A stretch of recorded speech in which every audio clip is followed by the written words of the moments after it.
Hey guys, the drywall phase. Man, this marks that milestone when we head from framing mechanicals to actually finishing the house. Always an exciting time.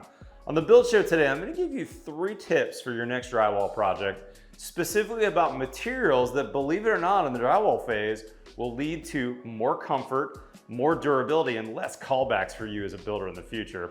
Today's build show is sponsored by TrimTex. Let's get going.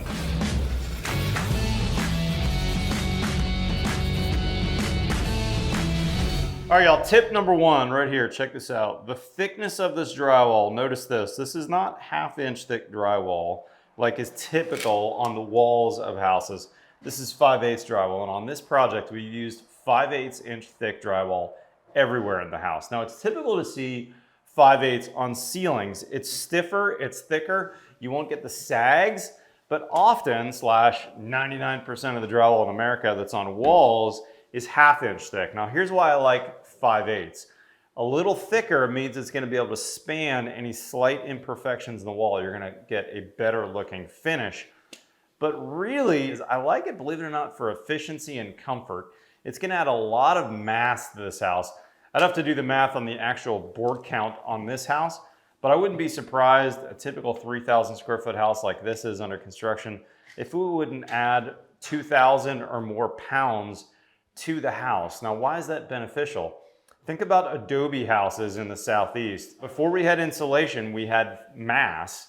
And when adobe houses were built in the desert where it got real hot, that heat would take a long time to transfer through that mass. Now, this is obviously not adobe thickness, but believe it or not, using this everywhere, even on interior walls, means when this thickness of mass, of rock, gets to the temperature that the house wants, it's gonna want to stay there and it's gonna take longer for it to move. Those adobe houses would cool down overnight and then heat up again during the day, and the inside of the house would stay cool. This isn't, again, as thick as that, but it's gonna definitely help in long-term comfort and long-term efficiency on your house.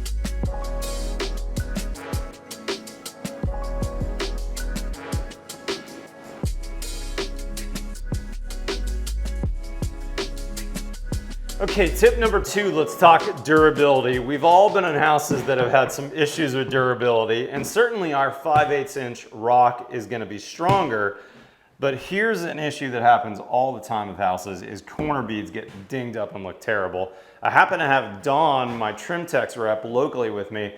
Dawn, talk to me about what's new in corner bead technology. Well, thanks for the opportunity. A lot of people are confused with corner beads. They want to use metal corner bead because they feel that it's stronger. Actually, the opposite is true. Metal is going to be denting, it's going to be rusting, it cannot take much of an impact. Yeah. When you install it, you're also going to use mechanical fasteners attaching it to the framing. Yeah, you're nailing it in or maybe screwing it in. Nails, screws. Now what you've done when you've attached it to the framing, any type of movement that you have, you're going to get cracking. Primarily, you're going to get edge cracking. Yep. Somebody's got to come back and fix that. If you use our Mudset product line, you can eliminate all of that. So the misconception is that vinyl is weaker, but it's actually opposite. Interesting. Vinyl is much stronger. Vinyl is going to absorb the impact, and then it's going to return back to its original form. So we've got a couple of different types of corner beads. The one that they used on this one is our Mudset rigid corner bead. Okay. This one, and you can feel the backside has got grooves, what feel like grooves. Yep. It's got a very small hole pattern. The drywall compound goes in, out, and around and through all of those. So on installation, no mechanical fasteners whatsoever. And so you could either pre-mud the corner and push them in, or you could run it through your hopper to get it mudded and then pop it on the corner, right? Yes, either way we'll do it. And then you're not nailing it on later though, right? No mechanical fasteners whatsoever. We want to get away from that. We only want this attached to the drywall. Got it. So if there's any type of structural movement, you're going to be safe. And what's the difference between that one and this paper face one that you guys also make? Okay, so on these 2 beads, you'll see that this one, all vinyl, no paper, and it's got a raised nose on it. Raised nose, yeah. So this is going to go on the corner, again with mud, and you're going to have to put 2 or 3 coats over that Got it. to finish it. And this just has 1 coat because the guys installed these yesterday so far. So you can kind of still see those ridges and that pattern The small from hole the pattern. holes. Right, Yep. right. So we've got 2 more coats to go over top of that. Right. And this, again, with our mud locks, 100% of this corner bead is now attached to the wall. Yeah. Definitely going to help you with durability. The big difference with that one is it also has the mud lock technology, but it's covered in paper. So you'll see on this one, there is not a raised nose on it. Same type of installation, run it through a hopper or blade it on by hand. Install this. Usually I recommend once or twice with a roller, push some of the excess mud out of it. It's that roller that's got 2 edges on it, right? So you're pushing it in. Exactly. Then all you have to do is wipe it tight and let it dry. Smart. Now, since it does not have that raised nose on it, all you have to do is feather coat the edge in and you're done.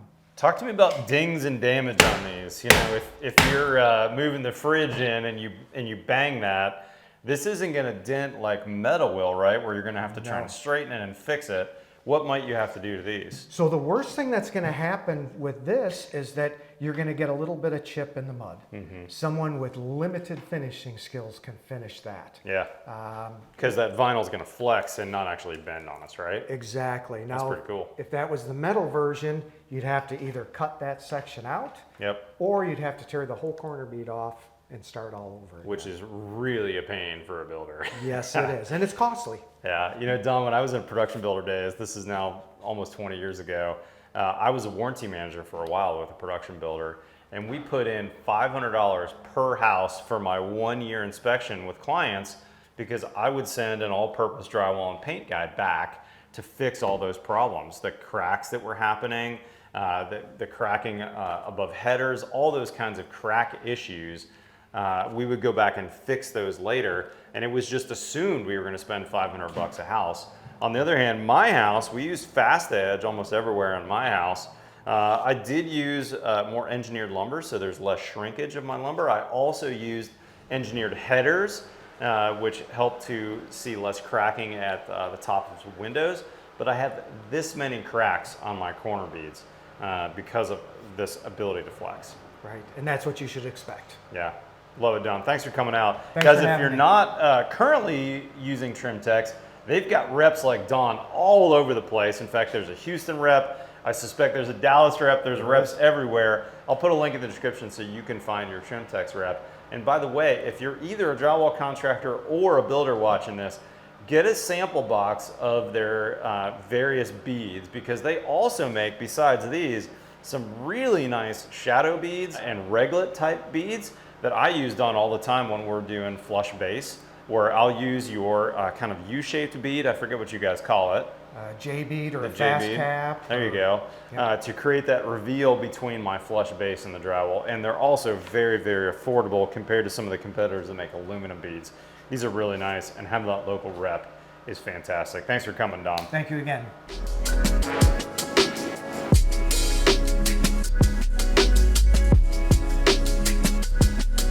Hey guys, tip number 3, over this way.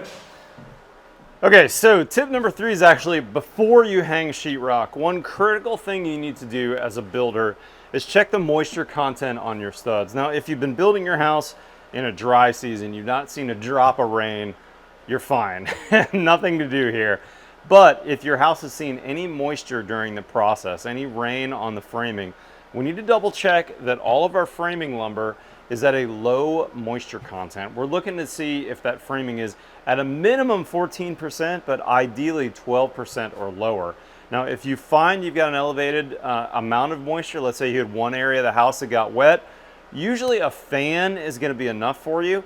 But you might, depending on where you are in the country, you might need some heat and a fan.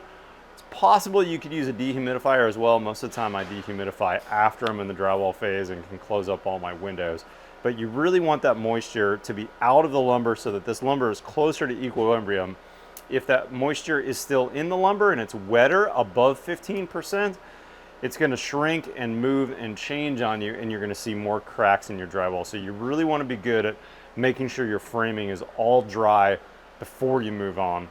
Guys, big thanks to Trimtex for sponsoring today's video. If you follow these 3 tips, you're gonna lead to a much, much better house long-term for your clients, more durable, more comfortable, and more efficient, believe it or not, especially with that mass. If you're not currently a subscriber, guys, hit that subscribe button below. We've got new content here every Tuesday and every Friday. Follow me on TikTok or Instagram. Otherwise, we'll see you next time on The Build Show.